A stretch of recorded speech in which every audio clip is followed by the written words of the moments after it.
Queridos estudiantes de la institución educativa José Carlos Mariátegui, chicos del segundo grado, para mí es un gusto poder conversar con ustedes, llegar a ustedes a través de la invitación del profesor Alberto Carrasco.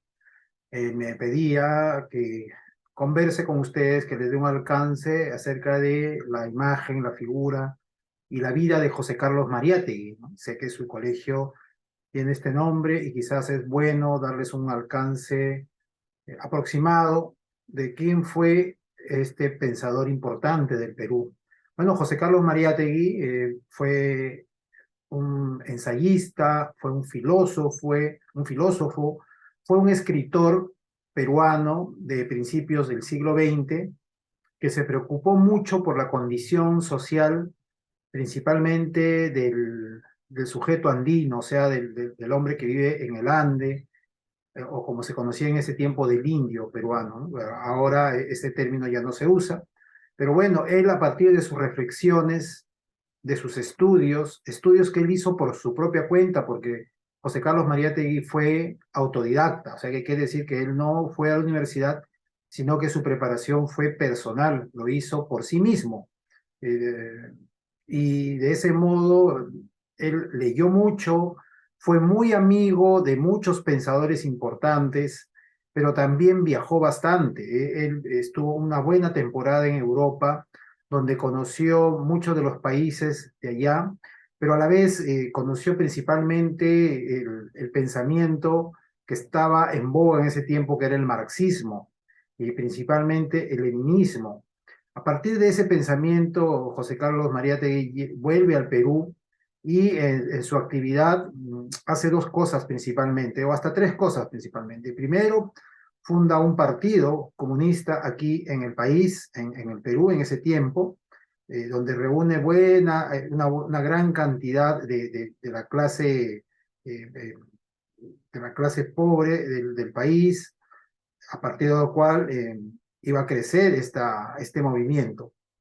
Luego de eso publica al menos un par de libros, uno que es La escena contemporánea y otro libro llamado, que es muy conocido y que sigue apareciendo hasta ahora, que es Los siete ensayos de interpretación de la realidad peruana. Además de ello, José Carlos Mariátegui funda una revista importante en ese tiempo que se llama Amauta, la revista Amauta en la que colaboran poetas, escritores, periodistas. Mariátegui también era periodista.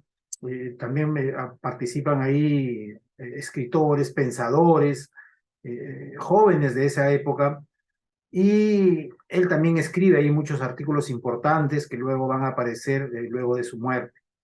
Y otra cosa que hace José Carlos Mariátegui y es reunir a muchos de estos pensadores, a muchos de estos escritores en su casa.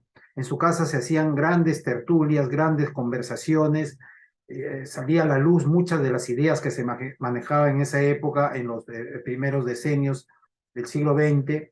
Y por ejemplo, ahí estuvieron gente como Luis Alberto Sánchez, Jorge Basadre, Martín Adán, etcétera, escritores y pensadores que luego dieron importantes obras para el Perú. Y de ese modo es como José Carlos Mariátegui se constituye en una figura importante del pensamiento peruano.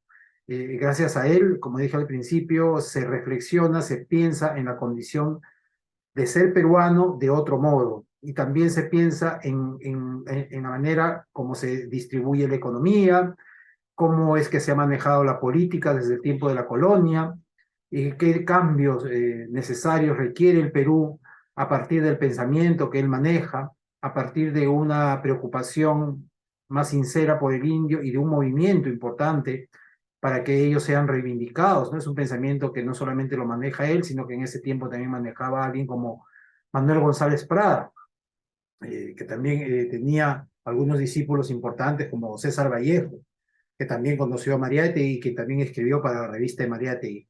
Entonces, si se dan cuenta, José Carlos Mariátegui fue una figura importante, chicos, en, la, en el Perú del siglo XX y hasta ahora se ha sostenido su obra, hasta ahora se sigue leyendo mucho su trabajo, hasta ahora se sigue pensando y reflexionando a partir de lo que él propuso y por eso que hay colegios que llevan su nombre como el suyo.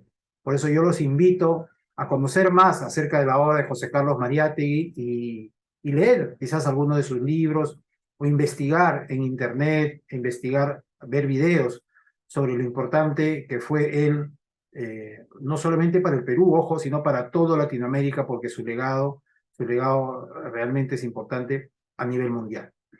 Gracias chicos por su atención y gracias al profesor Alberto Carrasco por haberme dado la oportunidad de aportar alguito, decirles algo más acerca de José Carlos Mariátegui, esa insigne figura, ese hombre importante, cuyo nombre tiene el nombre de vuestro colegio. Un abrazo chicos, los saludo desde Lima, mi nombre es Ricardo Ayón, soy escritor y quizás en algún momento nos vamos a conocer. Gracias, nos vemos.